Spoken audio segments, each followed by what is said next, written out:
আমরা সঠিকভাবে সুবিচার পেতে নাগরিক, এটা তো আমাদের প্রাথমিক দাবি। এটা কোনো তাকে নিহত করা হলো, হত্যা করা হলো, সে বিচার পাবে না?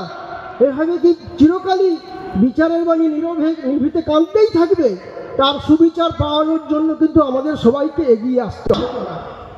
পৃথিবীতে চতুর্দিকে যত যা পরিবর্তন হয়ে বিচারালয়, আদালত, উকিল করে দেয়নি, সমস্ত করতে হয়েছে মানুষের সবাইকে একজোট হয়ে তাদের নিজেদের এই ধরনের পরিবেশ যেটা তৈরি হয়েছে পশ্চিমবঙ্গের মুখে, যেটা ভারতের মুখ্য পরিবেশ থেকে আমরা সবাই মুক্ত হতে পারি।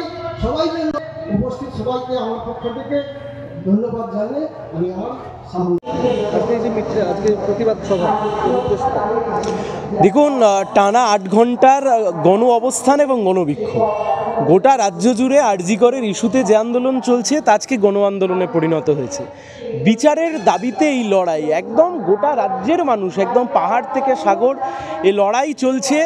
আর এই প্রশ্নের উত্তরও আজকে প্রশাসনকে দিতে হবে, কেন প্রশাসন গোটাটাকে ধামাচাপা দিতে চেয়েছিল। দেখুন, সরকার যদি ধামাচাপা না দিতে চাইতো তাহলে কিন্তু এটা আজকে এই আন্দোলন আজকে গণ আন্দোলনের রূপ দিত না। সরকার প্রথম থেকে ধামাচাপা দিতে চেয়েছে বলে আজকে এটা গণ আন্দোলনের রূপ দিয়েছে, এবং এর শেষ আমরা দেখে ছাড়বো। আমরা নির্যাতিতার পরিবারের পাশে আছি। মহিলারা একটা স্লোগান তুললেন যে তারা লক্ষ্মীর ভান্ডারও